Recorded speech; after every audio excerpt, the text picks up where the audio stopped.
Hello student. So after completion of the brainstem, let's start the spinal cord. In Ayurveda, the spinal cord, it is called the Sushumna Kand. So let's see the spinal cord. It is the elongated, almost cylindrical part of the CNS, and it is suspended in the vertebral canal, which is surrounded by the meninges. The central canal, it is the cavity which is present into that the spinal cord and which consists of the CSF or the cerebrospinal fluid. It is continuously superiorly with the medulla oblongata and it extends from the upper border of the atlas to the lower border of the first lumbar vertebra. So let's see the detailed structure of the spinal cord. So this is the spinal cord, Sushumna cord called in the Ayurveda. So it is the elongated, almost cylindrical part of the CNS. You know CNS that consists of the brain and the spinal cord. So that the spinal cord, it is the cylindrical shape which is the part of the CNS, and it is suspended into that the vertebral canal. So here you can see that is the vertebra are present, that is cervical, thoracic, lumbar, sacral, coccyx. So into that the canal, that the spinal cord that should be suspended and it is protected, and it is covered by the meninges. The cavity which is present into that the spinal cord, it is called the central canal, which consists of the CSF.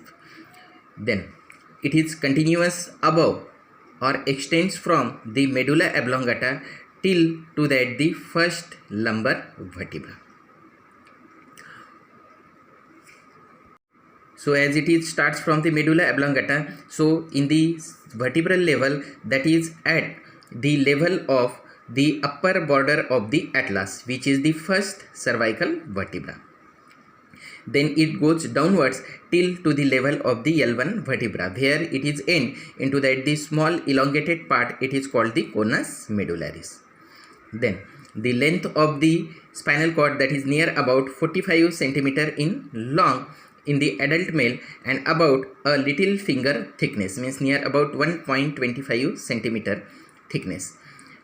The specimen of the CSF, it should be taken at the level of in between the L3 and L4 vertebra, which is the safe place, because that the spinal cord, it is at the level of the L1 and below to it, that is the sac is present of the meninges and in which consists of the CSF. So you can easily insert the needle between the L3 and L4 vertebra and extracted the CSF for the histopathological examination.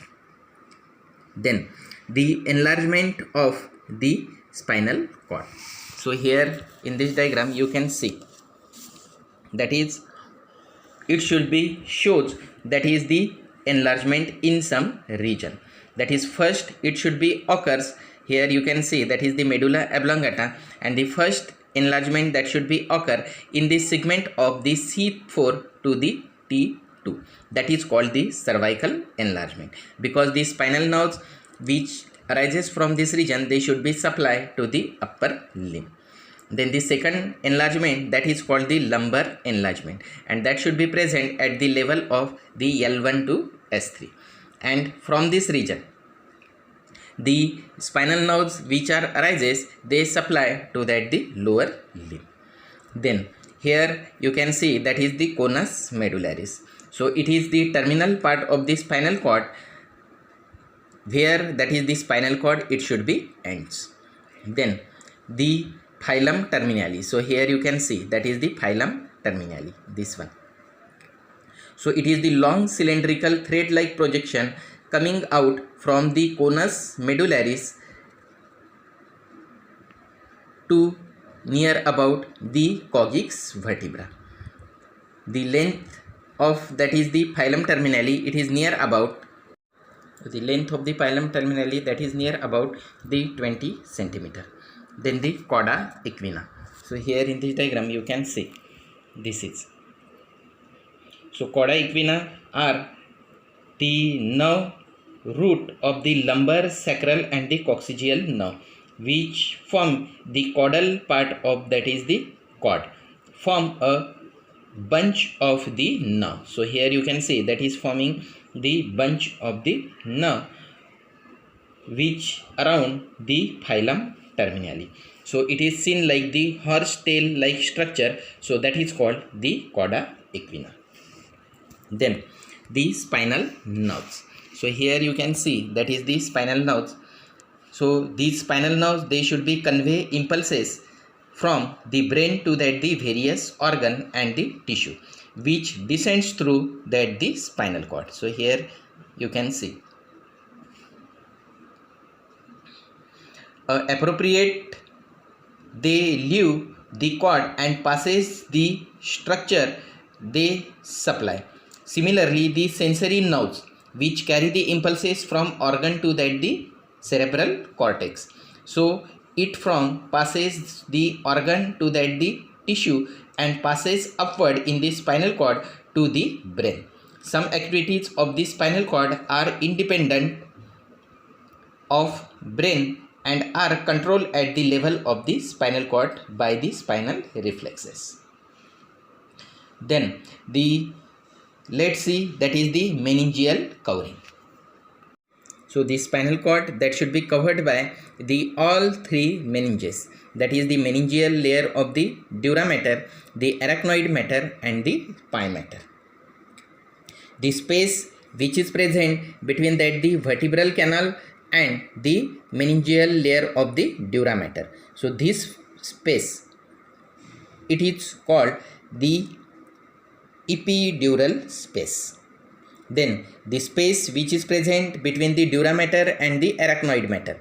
So this space, here you can see this is the dura mater and this is the arachnoid mater. This one. So this space, it is called the subdural space, and the space which is present between the arachnoid mater and the pia mater, you know, it is called the subarachnoid space. So that the subarachnoid space, there is presence that the CSF and which gives the protection as a water cushion and act as a shock absorption for the root of the spinal nerves and the spinal cord. Let's see that is the spinal nerves. So there are total near about 31 spinal nerves are present around that the spinal cord. So here you can see this one. So out of these, the cervical are 8, the thoracic are 12, the lumbar are 5, the sacral are 5 and coccygeal is the 1. So these are the spinal nerves, and the spinal nerves, they should be arises or it should be formed by the dorsal root and the ventral root. So here in this diagram you can see this is the ventral rootlets and this is the dorsal rootlets. So here in this diagram, and from this, that is these rootlets, they should be joined with each other to forming that is the spinal nerve. So here you can see. So the ventral root that have the that carry the impulses of the motor impulses, means it carry the impulses from spinal cord to that the organ, and the posterior root, it carry the impulses from organ to that the spinal cord, means it carry the sensory impulses, the posterior rootlet, and the anterior or the ventral rootlet, it carry the motor impulses. So here in this diagram you can see, whenever you can see that is the TS of the spinal cord, so this is the ventral rootlet, this is the dorsal rootlet, and it should be joined at the vertebral foramen to form that is the spinal nerve. So here that is called the spinal segment, and from the spinal segment, that is the spinal root, it should be formed. So the posterior rootlet, it is the carry the sensory, so that is called the afferent, or it carry the afferent impulses, and ventral rootlet, it is carry the motor impulses, so that is called the efferent impulses. The posterior rootlet, it shows that is the ganglion, So it is called the dorsal root ganglion.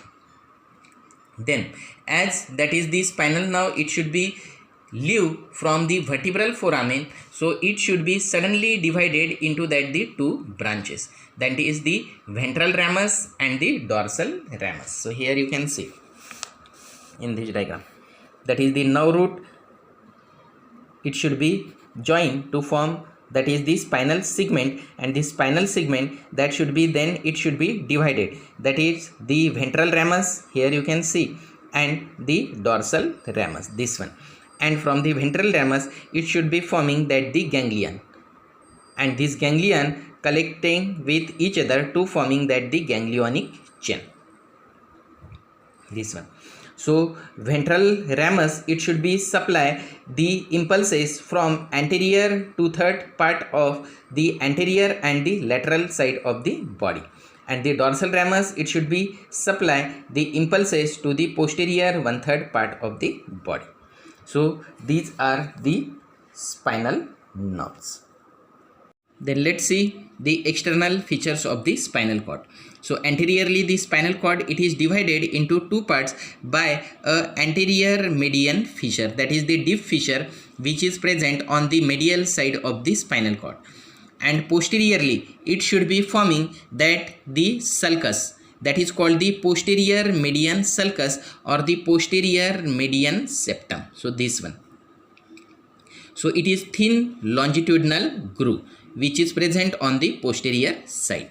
So because of that is the fissure and the sulcus, the spinal cord that should be divided half right part and the half left part.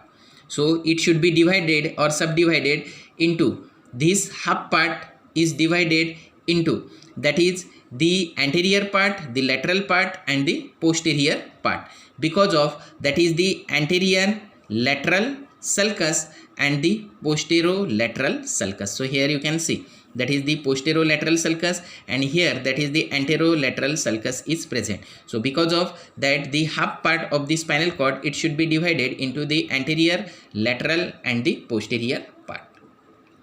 Then the ventral or the motor nerve root, that should be emerges from the anterolateral sulcus, so from this region, and the dorsal or the sensory nerve root, that should be originate from the posterolateral sulcus. Okay, so that is the external features of the spinal cord. After then we should have to see that is the internal structure of the spinal cord. So whenever you can take the TS of the spinal cord or the transverse section of the spinal cord, that the spinal cord, it should be divided centrally H-shaped gray matter and peripheral, that is the white matter. Here in this diagram you can see. Then central to that the gray matter, there is presence that the small opening, that is called the central canal, which consists of the CSF. Then the gray matter lies in form of as the S shape, so it should be connected to each other by a transverse commissure. So this is called the transverse commissure. Then the gray matter comprise one posterior horn, so here you can see that is the posterior horn, and one that is the anterior horn, so this one.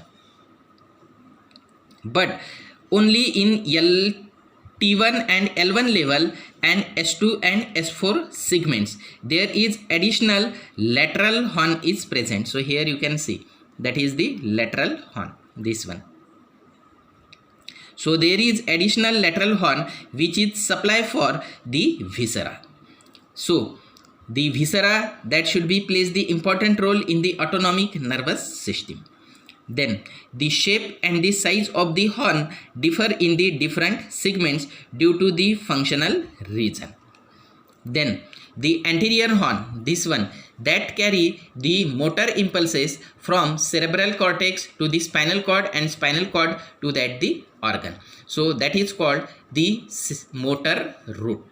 And the posterior root, it carry the impulses from the organ to the spinal cord and from spinal cord to that the cerebral cortex. So that is called the sensory root. After then we should have to see that is the nuclei and the tracts which is present into that the spinal cord. So before starting the tracts and the nuclei of the spinal cord, let's see that is in the different level the position and the location of the gray matter. So here into that the cervical region, as we know that is the cervical enlargement is present, so that is the anterior horn of the gray matter. It is very much broad and the massive in the cervical region, and the posterior horn, it is long and slender present. Then into that the thoracic region, there are the three horns are present. This is the anterior horn, this is the lateral horn, and this is the posterior horn. Then into the lumbar region, as the lumbar enlargement is present, so the anterior horn, it is the bulbous and the short, and the posterior horn, it is the bulbous and short. So these are the three levels, that is the different position of the gray matter that should be present. So after then, let's see that is the nuclei of the spinal cord. You know nuclei means that is the aggregation of the cell bodies of the neuron which is present into that the CNS. So that is called the nuclei. So the nuclei which is present into the spinal cord, that is the gray matter of the spinal cord, are arranged into that the three horns. That is, you know, anterior horn, this is the lateral horn, and this is the posterior horn. So anterior horn have or carry the motor impulses, means that carry the efferent impulses. The lateral horn, it carry both afferent and efferent, means it carries both sensory and motor impulses, and the posterior horn, it carries the sensory impulses, means that is the afferent impulses. Then we should have to see that is the nuclei present into that the anterior gray column. So here, so the anterior horn, it innervates the skeletal muscle, and the cells in this anterior horn are arranged into that the three main groups. First, this is called the medial group, then second it is called the lateral group, and this one it is called the central group. So let's see that is the nuclei present into that the medial group. So here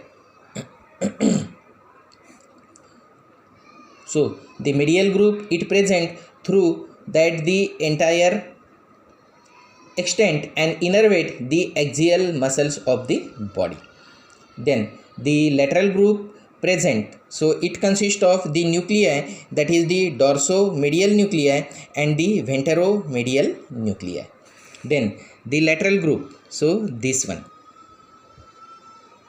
So the lateral group present only into the cervical. Then the lateral group, so this one. So lateral group that present only into the cervical and the lumbar enlargement, and that is supply musculature of the limb. That is, it should be subdivided into that the anterolateral supplying this one anterolateral, which is supplying to the intermediate muscles of the limb. Then posterior posterolateral. So here you can see posterior posterolateral, this one, which supply the intermediate muscle of the limb. And third one, that is the posterolateral. So this one, it should be innervating to the distal segments. Then the central group. So here you can see that is the central group. So it should be present only into the upper cervical segments as a phrenic nucleus. Here you can see, and the accessory nucleus or the nucleus of spinal root of the accessory nerve. Then the nucleus which is present into that the lateral horn. So this one. So into the lateral horn, it is act as a both efferent and the afferent nucleus column. The nucleus seen into that the two levels, that is at the level of T1 to L2 level and S2 to S4 level, and that consists of the two nuclei, that is the laterally present the intermediolateral nucleus and medially present the intermedial nucleus. So these two nucleus that should be present into that the lateral horn. Then the nuclei which is present into that the posterior horn. So this one. So in the posterior horn, the nucleus are present, they are afferent in nature, and that should be divided into the 4 groups. So first one, that is the posteromarginal nucleus. So here you can see that should be present on the margin, so the name is given the posteromarginal nucleus. It is a thin layer of the neuron cap posteriorly and receives the some impulses from the dorsal root fibers. After then, the second is the substantia gelatinosa. So this one. So it found into that the entire extent of the spinal cord, and it relay station of the pain and the temperature. So that is the important substantia gelatinosa. Then the third one, the nucleus proprius. So this one. So it present entire extent of the spinal cord. And the fourth one, that is the nucleus of dorsalis. This one. So it should be present into the thoracic nucleus extending from the C8 to that the L3 segment. So in this way, these are the nucleus which are present into that the anterior horn, the lateral horn, and the posterior horn of the spinal